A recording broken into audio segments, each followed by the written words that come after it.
Hey guys, so I'm going to be doing a summer reading wrap up, and I didn't think I was going to be doing this like this because I made a very bold statement in like a wrap up I did in the spring that I was going to go back to doing my monthly wrap ups, and then I did an April wrap up and then I stopped.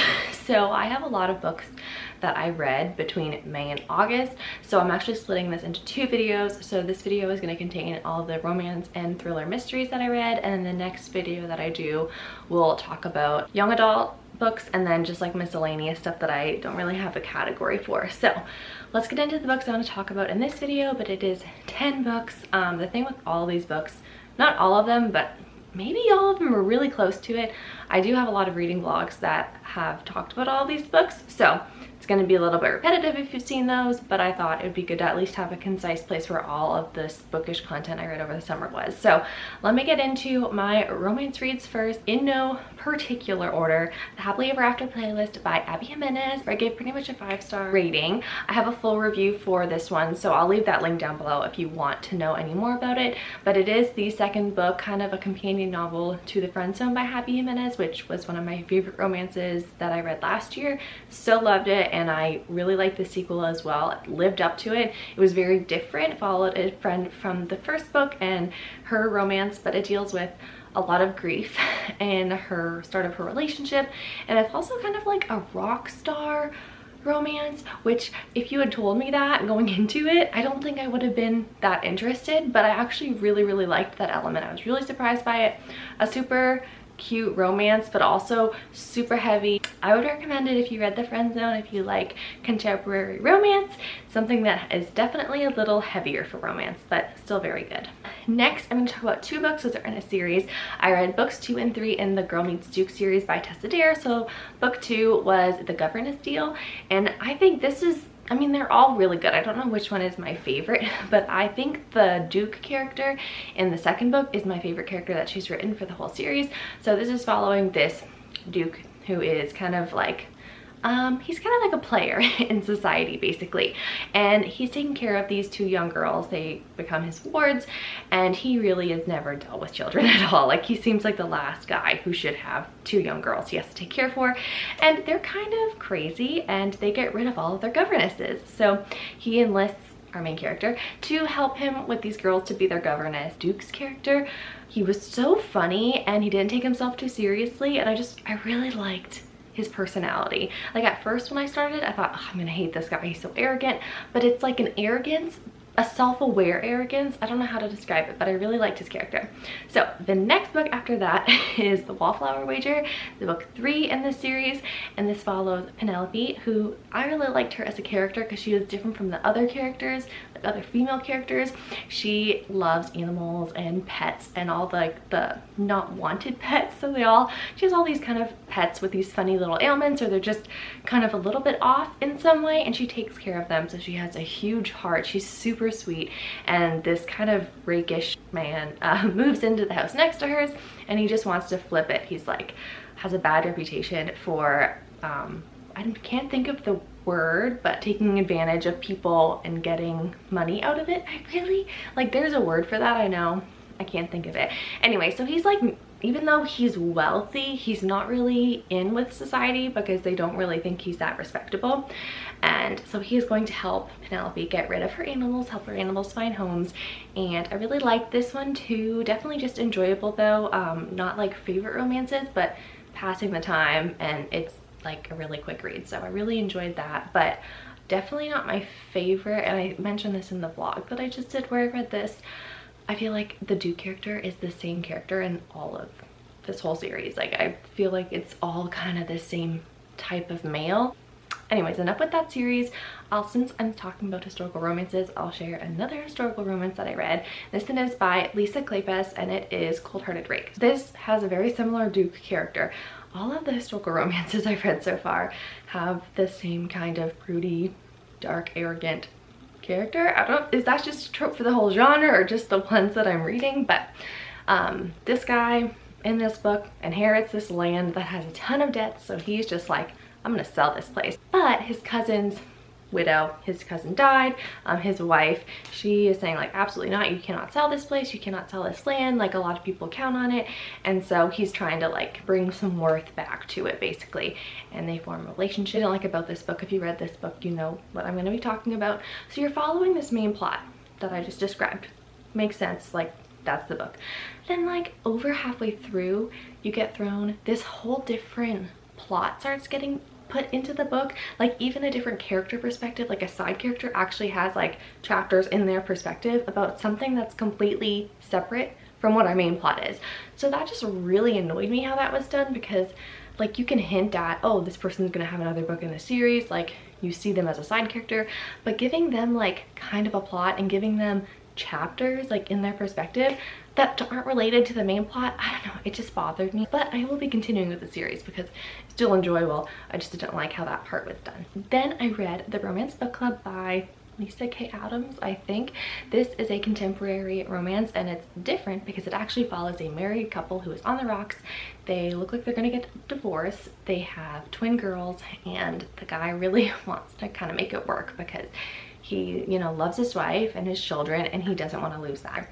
One day his friends pretty much kidnap him. I don't know if that's what they exactly do, and take him to this one guy's house where they find out that there is like this secret book club meeting that he's going to. So basically the guys in this book club read historical romances for tips on how to romance their wives and how to kind of get their wives back whenever they're going through like relationship trouble. So he is given the assignment to read this historical romance and apply what he learns to his life and how he treats his wife, and kind of teach him like what women want and what he's missing and how he's not being the supportive man he should be for his wife. So that whole element was just super cute. I did this on audio. I liked it enough that I think the sequel is coming out in October, if it's not already out. I think it's coming out pretty soon. So I will be reading more because I think I know who the character is, and I'm really excited to read about his romance. If it's not about Mac, I'm gonna be really upset. I haven't even read the synopsis for book 2, but I really hope it's about Mac. Give it like a 4-star. Really enjoyed it, and definitely the biggest enjoyment factor was that it was already about relationship, like an established marriage, and I really liked that. So yeah, anyway, moving on. Next I read Get a Life Chloe Brown by Talia Hibbert. This is another contemporary romance. It takes place in the UK, so I always like a book that is set there. This is about a girl who has fibromyalgia, and she kind of lives herself a very sheltered life, and then the book starts with her having a near-death experience. She nearly gets run over by a car, and it just kind of makes her think about her life and think like, I've been living my life too safe. There's nothing in my life that's really been that exciting. Like, I can't continue living this way. So she makes herself like a list of like exciting things to do to broaden her horizons and to get out of her comfort zone and live her life a little bit more. And in that process, she moves into an apartment, and the superintendent, I think he's the superintendent, they have this very like hate kind of relationship happening thing. So they have like a hate to love, and I really enjoyed it, but I definitely didn't enjoy it enough to want to read the rest of the series, and especially because I think I saw a review that the second book was like even steamier than the first one, and the first one was already like a little too steamy for me. I don't want to like discourage people from reading it because this book is really hyped and a lot of people really love it, but for me it just wasn't like my ideal romance, and I don't think I'm gonna continue with the series. Not to say I won't ever read anything by this author, but based on what I'd heard from the second book, I'm not too interested. But still, if it sounds interesting at all to you, check it out. It was a quick read, easy read, but there was just something that like it didn't like fully grab my attention the way that I hoped that it would. Then I get to talk about my favorite romance book of recent, and that's Beach Read by Emily Henry. I talked about this in my recent reading vlog. 5 stars, loved this book. 2 authors are switching genres with each other. She writes romance, he writes literary fiction, and they're gonna learn about each other and about themselves through this process. I loved it. It was very funny, but also like what other romance I talked about earlier, Happy Ever After playlist. Very kind of dark and deals with grief as well. So I really liked, you know, the heavier element to this. It felt definitely more like fiction romance than just romance, and I really liked that. And the romance was super cute and super sweet and funny, and both of them just have things that they're working on. I've told multiple people to read this book just because I think even for people who aren't romance readers, it's like this is a decent one to start in, because it's not just like all about the relationship. I mean, it's a lot is about just both of these characters on their own figuring themselves out and figuring life out. So I really liked that the romance part, you know, wasn't super the center of the story, which made the romance that much better because it wasn't all about themselves, it was about other things. So now let's get into my thriller slash mysteries, which I don't have any of the physical copies with me because I have like lent them out to friends. But I first want to talk about A Good Marriage. I have a full review for this, so I will keep it very concise here. But this is about a lawyer in New York City whose old law school friend calls her from jail and says he needs some representation. And so she's gonna represent him because it looks like he killed his wife. It seems very suspicious. His wife is found dead in their home, and he just seems like the only culprit.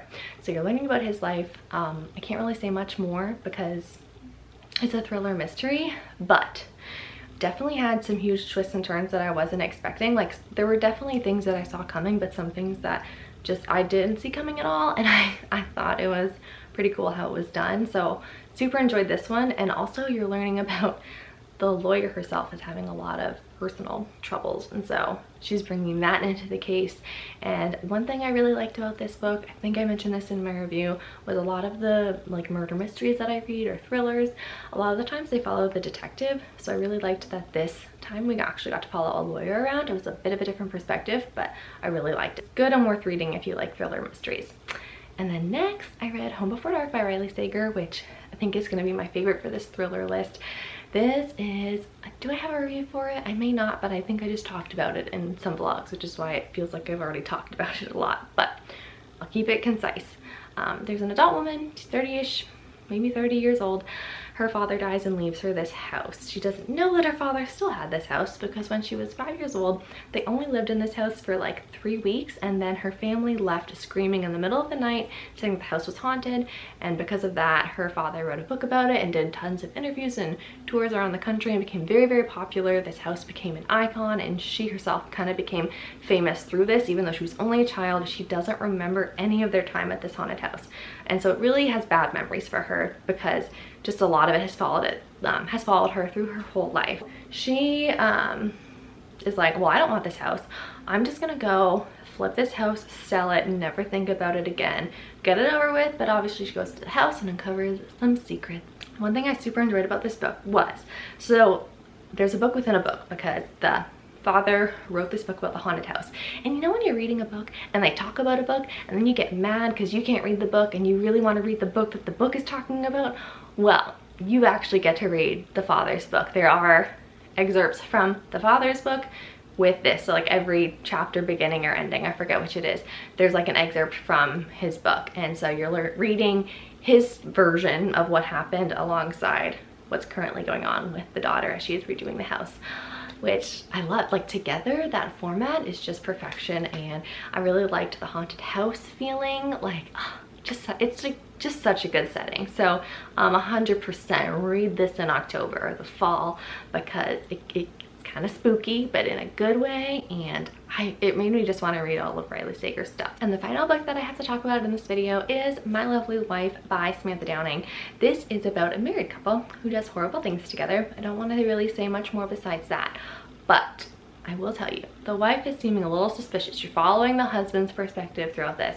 So you're learning what him and his wife have done throughout this whole novel, like things he's done in the past, but then also what's currently going on that is just very strange and odd. And I don't want to tell you anything more because I really think it's one book that you should just kind of go into blind.